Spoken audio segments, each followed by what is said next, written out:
दोस्तों, ख्वाजा गरीब नवाज चिश्ती रहमतुल्लाही अलैह की मज़ार मुबारक को हिंदुस्तान के बादशाह औरंगजेब आलमगीर ने तोड़ने का इरादा किया।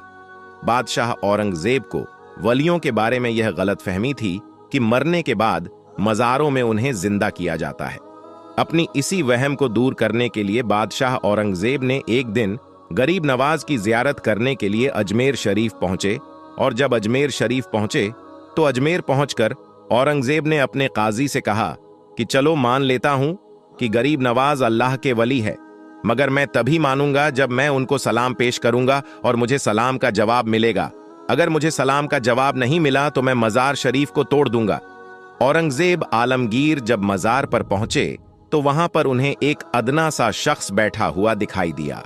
वो शख्स इंतजार कर रहा था। बादशाह औरंगजेब ने उस शख्स से पूछा कि क्या मामला है, तुम यहां पर क्यों बैठे हो और तुम परेशान क्यों लग रहे हो? तो उस शख्स ने बादशाह औरंगजेब से फरमाया, हजरत मैं आंख से नाबीना हूं, यानी मैं अंधा हूं, और काफी वक्त से ख्वाजा गरीब नवाज रहमतुल्लाही अलैह से दुआ कर रहा हूं कि मेरी आंखों की रोशनी मुझे वापस मिल जाए, लेकिन कोई फायदा नहीं होता।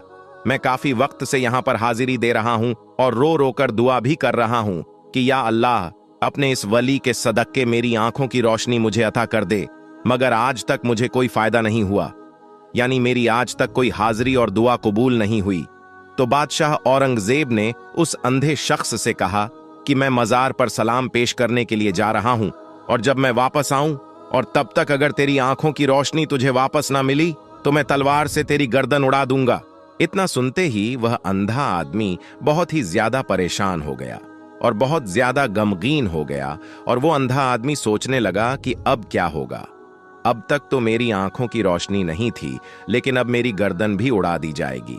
यानी वो अंधा शख्स कहने लगा कि अब तक तो मैं अपनी आंखों की रोशनी से ही परेशान था कि मेरी आंखों की रोशनी नहीं है, मैं अंधा हूं, लेकिन बादशाह ने अब मेरी गर्दन उड़ाने की बात कर दी है, यानी मेरा बचना अब बहुत ही ज्यादा मुश्किल लग रहा है।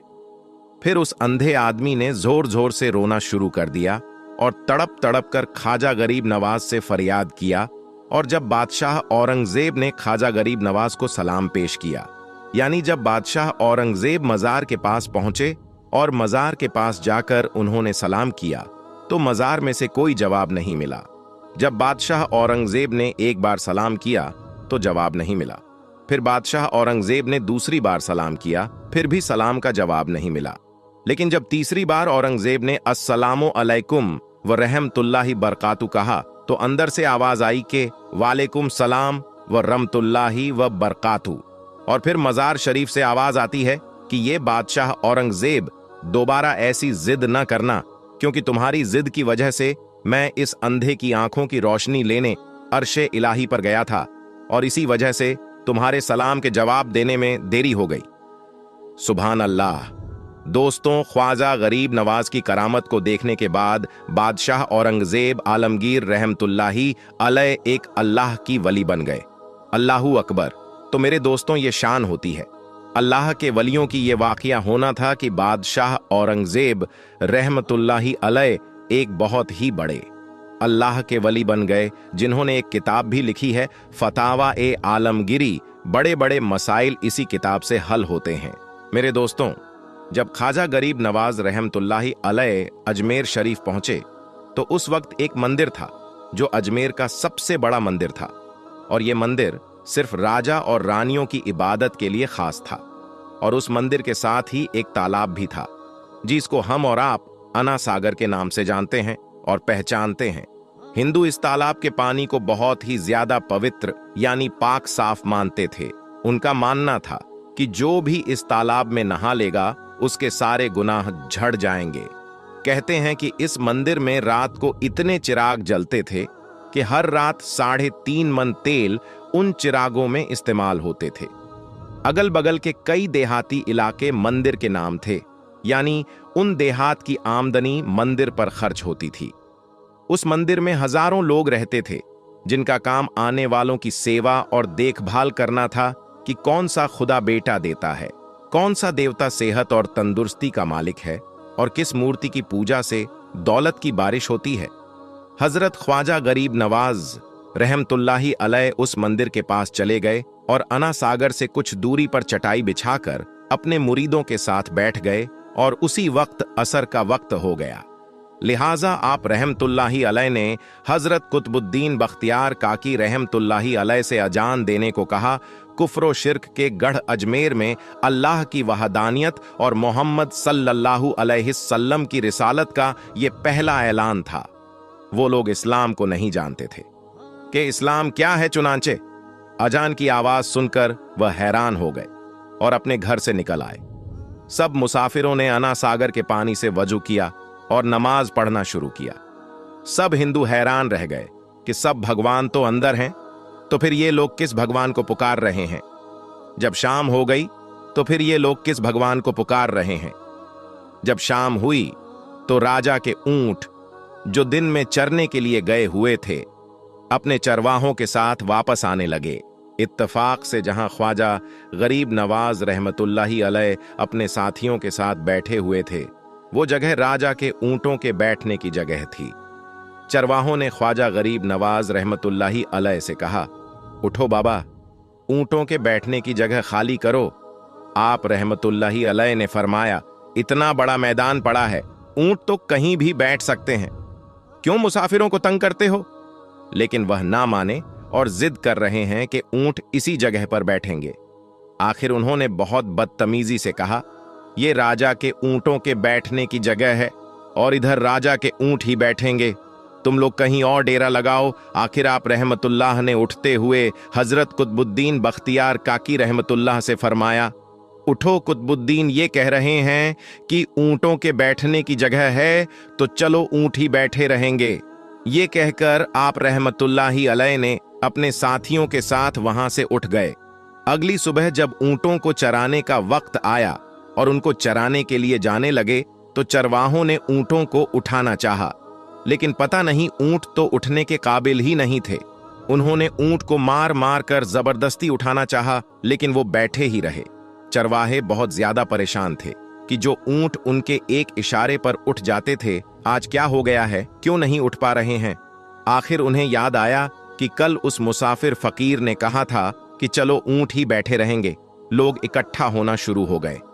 कोई कह रहा था कि फकीर कोई काबिल जादूगर है और किसी ने कहा कि वो कोई भगवान का अवतार है। धीरे धीरे बात राजा तक पहुंच गई कि एक मुसाफिर फकीर ने राजा के ऊंटों पर जादू कर दिया है। राजा ने ख्वाजा गरीब नवाज रहमतुल्लाह को पैगाम भेजा कि तुम कैसे फकीर हो जो बेजबानों को बांध कर रखते हो, ये बेचारे भूख प्यास से मर जाएंगे, इसलिए मेहरबानी करके अपना जादू वापस ले लो। आप रहमतुल्लाही अलैह ने फरमाया, हम मुसलमान हैं और मुसलमान बद्दुआ नहीं करते, ना ही जादू करते हैं। जाओ कहो, जिसके हुक्म से बैठे थे उसी के हुक्म से उठ खड़े हो जाओ। अब जो जाकर उठाया तो ऊंट फौरन उठ गए और हिंदुओं की दिलचस्पी उन मुसाफिरों में बढ़ने लगी। 5 वक्त आजान होती और नमाज की अदायगी की जाती। आखिर राजा तक यह बात पहुंच गई कि कुछ फकीर आए हैं जो मुसलमान हैं, 5 वक्त आजान देते हैं और हमारे पवित्र तालाब को हाथ मुंह धोकर भ्रष्ट करते हैं, यानी कि नापाक कर देते हैं, और तो और हमारे धर्म के खिलाफ बातें करते हैं। कहते हैं कि मूर्तियां पूजने के काबिल नहीं है, ये तो सिर्फ पत्थर है, इसलिए इन्हें यहां से उठाया जाना चाहिए। राजा ने फकीरों को पैगाम भिजवाया कि तुम लोग मांस गोश्त खाते हो, हमारे धर्म के खिलाफ बोलते हो, और तो और हमारे पाक तालाब को अपने हाथ डालकर नापाक करते हो, जो हम बर्दाश्त नहीं कर सकते, इसलिए तुम लोग यहां से चले जाओ। आप रहमतुल्लाही अलैह ने फरमाया कि और भी तो इतनी दुनिया आती है, हमारे पानी पी लेने से कौन सी कमी आ जाएगी। लेकिन वो कहने लगे, वह सब हमारे अपने धर्म के लोग हैं और तुम दूसरे धर्म के हो। आइंदा तुम लोगों ने तालाब को नापाक किया तो हम बर्दाश्त नहीं करेंगे। आप रहमतुल्लाही अलैह ने हजरत कुतुबुद्दीन बख्तियार काकी रहमतुल्लाही अलैह से फरमाया, कुतुबुद्दीन, शायद ये लोग आइंदा हमारे पानी पी लेने पर कोई लड़ाई झगड़ा करेंगे। जाओ एक मशकिजा पानी ले आओ ताकि जरूरत के वक्त कुछ तो पानी मौजूद हो। लिहाजा हजरत कुतुबुद्दीन बख्तियार काकिर रहमतुल्लाही अलैह ने उनसे फरमाया कि चलो हम मशकिजा भर लेते हैं। वो इस शर्त पर मान गए कि तुम्हारा जिस्म पानी से छूना नहीं चाहिए। हजरत कुतुबुद्दीन बख्तियार काकी रहमतुल्लाही अलैह तालाब की सीढ़ियों पर जाकर बैठे और मशकिजा पानी में डुबो दिया। जब वो भर गया तो हजरत कुद्दूस मोहम्मद ने वो मशकिजा ऊपर खींचा, लेकिन जूं ही मशकिजा पानी से बाहर निकाला, अन्ना सागर का पानी सूख चुका था। ऐसा लग रहा था कि अन्ना सागर का सारा पानी मशकिजा में बंद हो गया था। अन्ना सागर का सूखना था कि पूरे अजमेर में कोहराम मच गया और वो रो रहे थे कि जो हम गुनाहों की गटरियां लाते हैं और अन्ना सागर में घुस करके उनसे छुटकारा पा लेते हैं, अब हम गुनाहों का बोझ लिए किधर जाएंगे। सारे इलाके में खबर फैल गई कि मुसाफिर फकीर ने जादू के जोर से अन्ना सागर को सूखा दिया है। राजा ने जब यह सुना तो वो बहुत परेशान हो गया। उसने अपने वजीरों को बुलाया। सबने यही कहा कि फकीर या तो जादूगर है या फिर वाकई में कोई कामिल फकीर है। साथ ही वो परेशान हुए कि अजमेर की रौनक तो थी ही अन्ना सागर के दम से, इसी की वजह से तो लोग दूर दूर से अजमेर आते थे और अपना ईमान ताजा करके लौटते थे। अन्ना सागर के सूख जाने से हिंदू धर्म की प्रचार को बहुत बड़ा धक्का लगा था और ये बहुत ही हैरान करने वाली बात थी। आखिर तय किया गया कि फकीर से बात किया जाए। आखिर वो चाहता क्या है? अगर उसकी कोई जरूरत खाने पीने की चीज है तो हम मान लेंगे, या फिर सब मर्द, औरतें और बच्चे जाकर फकीर को मनाएंगे कि लोगों को परेशानी से बचा लीजिए और हम पर रहम कीजिए, हम पाप का बोझ उठाएं, किधर जाएं और कैसे सुकून पाए। यह काम ज्यादा आसान था। लिहाजा सारे लोग बाबा साहब रहमतुल्लाही अलैह के पास आए और बोले, बाबा तुम भी वजू कर लिया करना, लेकिन भगवान के वास्ते हमारा अन्ना सागर हमें लौटा दो। आप रहमतुल्लाही ये अलैह ने हजरत कुतुबुद्दीन बख्तियार काकी रहमतुल्लाही अलैह से फरमाया, जाओ कुतुबुद्दीन मशकिजा वापस तालाब में डाल दो। जूं ही मशकिजा तालाब में उलटा गया, अन्ना सागर किनारों तक उछल आया। उस पानी ने कई दिलों को धो डाला। हिंदू की अपनी तारीखी किताबों में भी हिंदू इतिहासकार इस बात को मानते हैं कि उस शाम 32,000 हिंदू कलमा पढ़कर मुसलमान हुए थे। उन हिंदुओं के मुसलमान हो जाने से हिंदू पंडितों और आम हिंदुओं में भी गमो गुस्सा का तूफान उठ खड़ा हुआ था और वो सोच में पड़ गए थे कि फकीर अगर कुछ दिन और इधर रुक गया तो देवी देवताओं का तो नाम लेने वाला भी कोई नहीं होगा। लिहाजा लोगों ने राजा को मजबूर किया कि जल्द से जल्द कुछ किया जाए। राजा ने मंदिर के बड़े पंडित रामदेव को बुलाया और उसे बाबा साहब रहमतुल्लाही अलैह से मुकाबला करके जल्द से जल्द उन्हें हराने को कहा और अजमेर से बाहर निकाल देने का हुक्म दिया। रामदेव अपने वक्त का माना हुआ पंडित था, जिसके इल्मी काबिलियत की दूर दूर तक धूम मची हुई थी। उसने राजा को यकीन दिलाया कि जल्द ही राजा को कोई अच्छी खबर सुनाएगा। रामदेव बाबा साहब रहमतुल्लाही अलैह के पास आया और उल्टे सीधे सवालात करने शुरू कर दिए। बाबा साहब रहमतुल्लाही अलैह चुप रहे।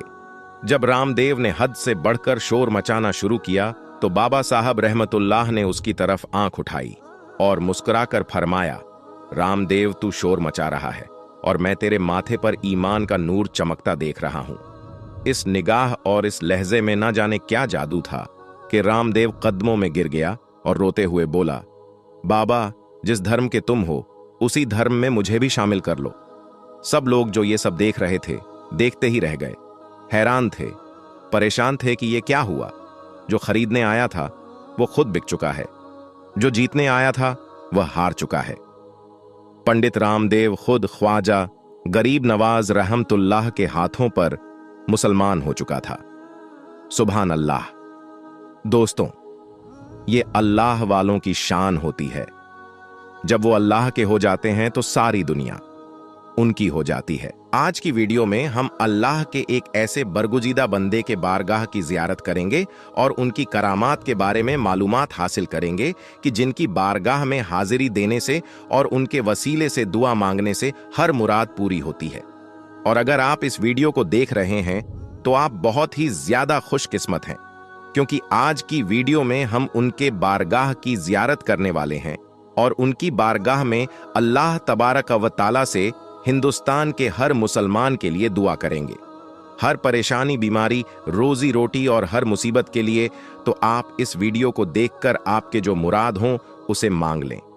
इंशाअल्लाह अल्लाह ने चाहा तो जरूर पूरी हो जाएगी, बशर्ते कि इस वीडियो को आखिर तक जरूर देखें और इस वीडियो को एक लाइक करके चैनल को सब्सक्राइब जरूर कर लीजिएगा। दोस्तों, आज हम जिस वली अल्लाह की बारगाह की जियारत कर रहे हैं, उनका पूरा नाम हजरत पीर बगदादी रहमतुल्लाही अलैह है।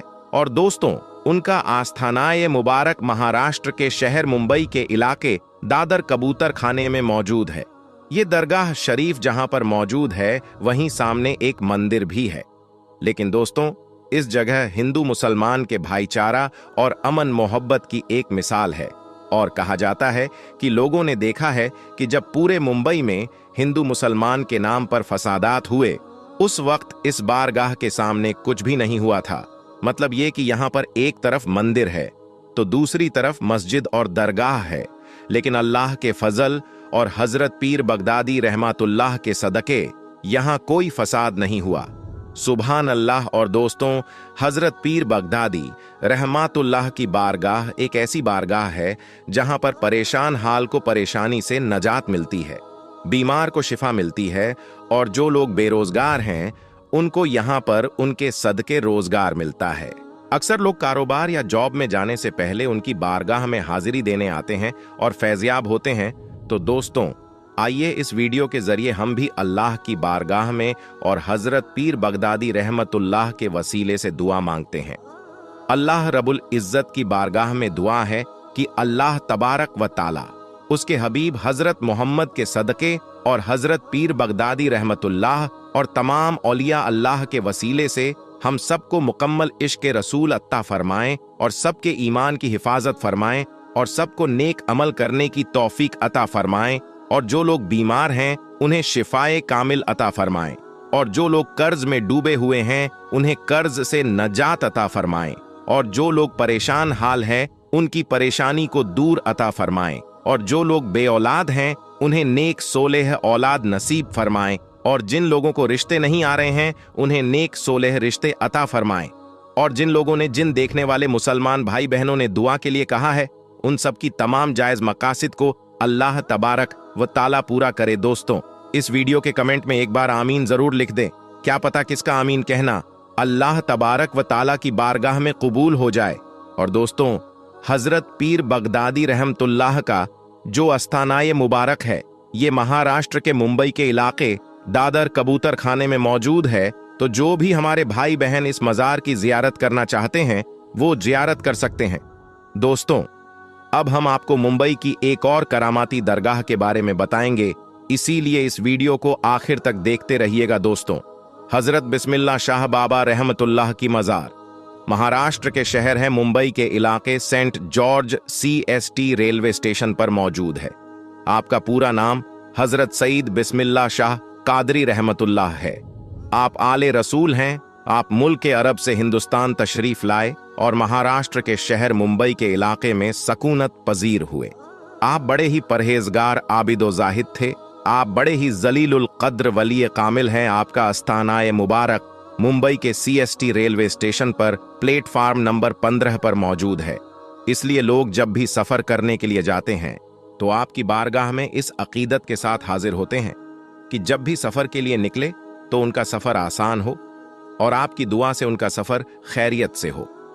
आप रहमतुल्लाह की करामात के बारे में ये मशहूर है कि जब हजरत बिस्मिल्लाह शाह रहमतुल्लाह अरब से हिंदुस्तान तशरीफ लाए और मुंबई में सुकूनत पजीर हुए तो आपने अपनी इबादत गाह एक दरख्त के नीचे बना ली। जहां आपने इबादत गाह बनाई थी वहीं ट्रेन की पटरी लगाई जा रही थी। एक मर्तबा हजरत बिस्मिल्लाह शाह रहमतुल्लाह चाय बना रहे थे, जिसकी वजह से उसका धुआं उड़ रहा था, और उस वक्त ब्रिटिश अंग्रेजों का जमाना था। वह लोग ट्रेन की पटरी लगा रहे थे। जब उन लोगों ने देखा कि दरख्त के नीचे से धुआं निकल रहा है तो वह लोग उसके करीब गए तो देखा कि एक बुजुर्ग अल्लाह के वली चाय बना रहे हैं। तो उन लोगों ने उनको हटने के लिए कहा, क्योंकि उन लोगों को वहां पर पटरी बिछानी थी। लेकिन बिस्मिल्लाह शाह बाबा रहमतुल्लाह ने हटने से मना फरमा दिया तो अंग्रेजों ने उनको जबरदस्ती हटा दिया और अपना काम शुरू कर दिया। काम करते करते रात गुजरी तो सुबह देखा कि जो पटरी उन लोगों ने बिछाई थी वो उखड़ी पड़ी हुई थी। तो फिर उन लोगों ने काम शुरू कर दिया और पटरी को वापस बिछाने लगे। इसी तरह रात गुजरी। फिर दूसरे दिन सुबह देखा तो फिर से पटरी उखड़ी पड़ी हुई थी। फिर से वो लोग पटरी बिछाते और वो उखड़ जाती। जब ऐसे 3-4 दिन ऐसे मामला होता रहा तो वो लोग समझ गए कि हो ना हो यह करामत उस फकीर की है जो चाय बना रहे थे। तो वह लोग पटरी को हटाकर दूसरी जगह शिफ्ट किया और फिर बिस्मिल्लाह शाह बाबा रहमतुल्लाह की वह इबादत वाली जगह को छोड़ दिया जहां आज आप रहमतुल्लाह की मज़ार पाक मौजूद है। तो दोस्तों, ये है अल्लाह के वली की शान के। उन्होंने अंग्रेजों को ये सबक सिखा दिया कि कभी भी अल्लाह के वलियों से न उलझना। अल्लाह ताला उसके हबीब और हजरत सईद बिस्मिल्लाह शाह और तमाम वलियों से हम सबको मुकम्मल इश्क के रसूल अता फरमाए।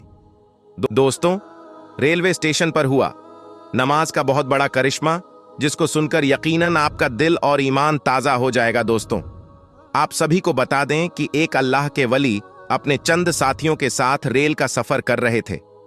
तभी मगरिब का वक्त हो जाता है और एक स्टेशन पर आकर रेल जो है वो रुकती है। ऐसे में उस स्टेशन के ऊपर वो जो रेल थी चंद ही मिनट के लिए रुकने वाली थी। और हम जानते हैं कि नमाज जो है वो सुकून के साथ पढ़ी जाती है। और दोस्तों, अल्लाह के जो वली थे वह अपने चंद साथियों के साथ प्लेटफॉर्म पर आए और वहां पर आकर आपने वजू किया और नमाज की अदायगी में लग गए। और आपने इस चीज की परवाह नहीं की कि अगर आप नमाज की अदायगी करेंगे तो ट्रेन भी छूट सकती है। आपका यकीन अल्लाह की जात पर बहुत ही ज्यादा था। और जब अल्लाह तबारक व ताला की जात पर यकीन होता है तो अल्लाह तबारक व ताला गैब से जरूर मदद फरमाता है। जी हां दोस्तों, आपको बता देना चाहते हैं कि इधर अल्लाह के जो वली थे उन्होंने नमाज की नीयत को बांधा और वहीं दूसरी तरफ ट्रेन का जो वक्त था वो पूरा हो गया। ऐसे में ट्रेन का जो हॉर्न था वो बजना शुरू हो गया। और आपको मालूम है कि ट्रेन का जो हॉर्न होता है वो इसीलिए बजाया जाता है ताकि अगर कोई मुसाफिर प्लेटफॉर्म पर खड़ा है तो फौरन ही वो ट्रेन में सवार हो जाए। ट्रेन जो है वो चलना शुरू हो चुकी है।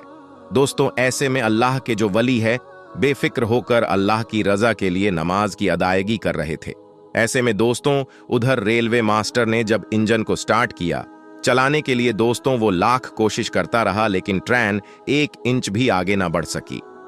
वो ट्रेन मास्टर सच में बहुत ज्यादा हैरान हुआ। वहीं पर एक इंजीनियर था। उसने फौरन इंजीनियर से कहा कि तुम जल्दी चेक करो। दोस्तों, उस इंजीनियर ने पूरे तरीके से पूरी ट्रेन को चेक कर लिया लेकिन उसे कहीं पर भी कोई गड़बड़ी या किसी तरह की कोई खामी नजर नहीं आई। अब जो रेलवे मास्टर था वो बहुत ही ज्यादा हैरान और परेशान हुआ कि आखिर ये क्या माजरा है। यानी किसी भी तरह की कोई खराबी नहीं लेकिन ट्रेन 1 इंच भी आगे नहीं बढ़ रही है। इसी चीज को सोचते हुए वो ट्रेन से नीचे प्लेटफॉर्म पर उतर आया और उसकी नजर प्लेटफॉर्म पर चंद लोगों के साथ एक नूरानी बुजुर्ग के ऊपर पड़ी। वो देखते ही बहुत ही ज्यादा हैरान और परेशान हो गया कि आखिर ये कौन लोग हैं जो कि यहां पर अपनी इबादत में लगे हुए हैं। ऐसे में दोस्तों, उसने कुछ लोगों से सवाल किया कि ये इसी ट्रेन के मुसाफिर हैं। ऐसे में कुछ लोगों ने बताया, हां, ये इसी ट्रेन के मुसाफिर हैं। ये नमाज पढ़ने के लिए इसी रेलवे स्टेशन पर उतरे हैं और ये इस वक्त अल्लाह को राजी कर रहे हैं, नमाज की अदायगी कर रहे हैं। वो जो स्टेशन मास्टर था वो समझ चुका था कि आखिर ट्रेन क्यों नहीं आगे बढ़ रही है। दोस्तों, ये अल्लाह के वली की करामत थी या उसे अल्लाह की कुदरत का करिश्मा कहे। दोस्तों, कई लोग ये भी सोचते हैं कि करामत अलग होती है, मौजज़ा अलग होता है या फिर करिश्मा अलग होता है। तो मैं आपको बता देना चाहता हूं कि ये तमाम चीजें जो है अल्लाह तबरक व ताला की कुदरत में ही शुमार की जाती है। जी हां, नबी जो होते हैं वो मौजज़ा दिखाते हैं लेकिन वो भी अल्लाह की कुदरत ही होती है। और जो वली होते हैं वो करामत दिखाते हैं और वह भी अल्लाह ताला की कुदरत ही होती है। लेकिन उनके नाम अलग अलग कर दिए गए ताकि वाजह हो सके कि जो नबी दिखाते हैं उसे हम मौजज़ा कहे और जो अल्लाह के वली दिखाते हैं उसे हम करामत कह सके। दोनों में ये फर्क आ सके कि दोनों जो है उनके काफी ज्यादा फर्क है। दोस्तों, रेलवे मास्टर जो था वो अब बेसब्री से इंतजार कर रहा था कि कब ये नमाज की अदायगी मुकम्मल करेंगे और कब ये ट्रेन में सवार होंगे।